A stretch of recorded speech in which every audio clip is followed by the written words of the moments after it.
everyone, Annwyn Avalon, the Water Witch and Priestess here. I am back for another video. This time I wanted to talk about singing to the water, or chanting to the water. So, we talk a lot, I have talked a lot about vibrations and water and charging water. And I've talked about how to create sacred water and crystal waters, and my book has many different types of sacred water and how to create them. But singing and chanting are very powerful forms of creating vibration and specific vibrations.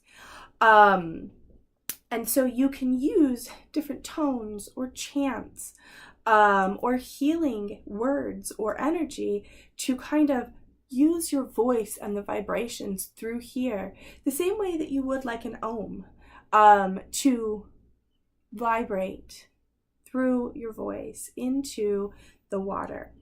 Now, we can do this with cups. We can do this with, our glass of water right before we drink it. If perhaps you have an empty glass here, but perhaps that you're working on self-love, or let's just say healing. Let's just go with healing because that's always a good one. So you can do things like write healing on your cup. You can take the word healing and put the cup on top of it to charge it before you drink it. But something else that you can do is actually vibrating into the cup itself by saying things like healing. And you don't just go healing and then expect it to work. That's not exactly how it works. What you want to do is you want to be in a sacred mindset and vibrate. So you're like, healing,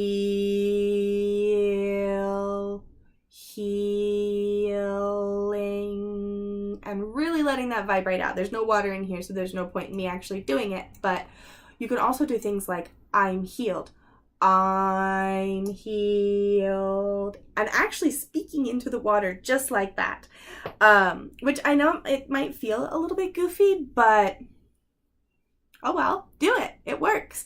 It tones the water for what you want and what you need. And so if you need to heal, or if you're in the process of healing, this is an extra little boost to your magic, to your process, to your spiritual evolution. It's helping and enhancing and giving little boosts so that you can make progress on your spiritual path.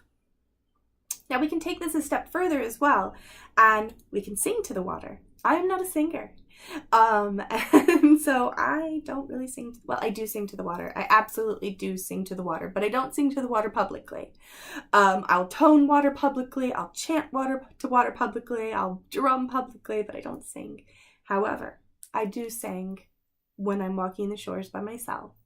And so I use a lot of really low tones to really get a good vibration through here out of the heart chakra, and really letting it kind of build right here in your heart chakra, and you can almost feel it with that when you get that good vibration going on with the tone. So you can walk the shores and sing. You can put your feet in the water or your hands on top of the water and sing. You can get down on your belly right at the water's edge and vibrate into the water itself with healing energy. But you can also get into the water and do this, which is another really cool thing. You can walk into the water however far you would like and really get a good vibration going. Let it vibrate all the way out through your heart chakra and your throat and out into the water, but feel it everywhere. Feel it in your head, in your shoulders, in your body, in your legs.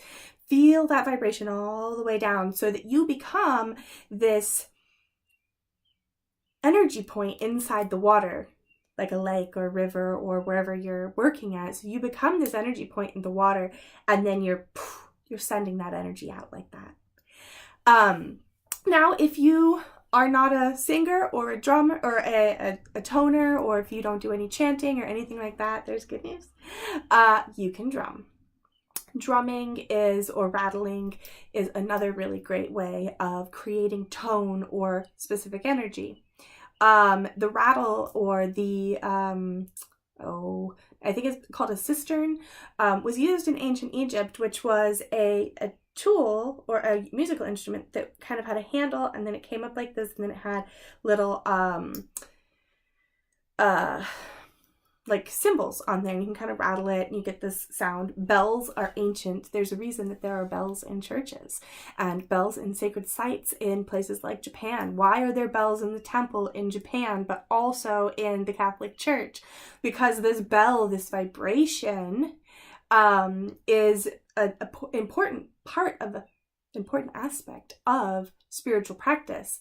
And then if you take that even a step further and you think about the holy water that you may find in places like churches, and the bell that may toll and will vibrate through the church or the chapel or the cathedral, which also has holy water. So that water is not only holy because it's on holy ground and in a holy temple, and has been blessed by the holy person, holy man, it is then constantly charged with the vibration of the bells.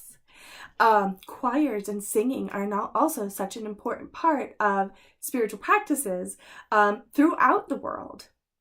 And so you can rattle, you can get a tambourine and you can shake it, and you can play music. If you can drum while you're in the water, bonus.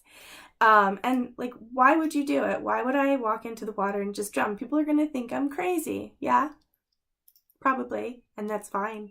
This is more important than people thinking that you're crazy. Getting out into the water and drumming and chanting and creating sacred sound in the water then helps to create this sacred vortex and this sacred energy. And if enough people start doing this worldwide, I think that we can make a change. But we actually have to get out there and get our feet wet and get into the water in order to really make this change. The other thing that's really interesting about water is, for the most part, it's not stagnant. Lakes and such often are very calm bodies of water. But if you're in a river and you are just really in it, you are tapped into your spiritual realm, and you're just full of energy, whether that's Reiki or whether that's spirit work or whether it's just raising your vibrations. Speaking of vibrations,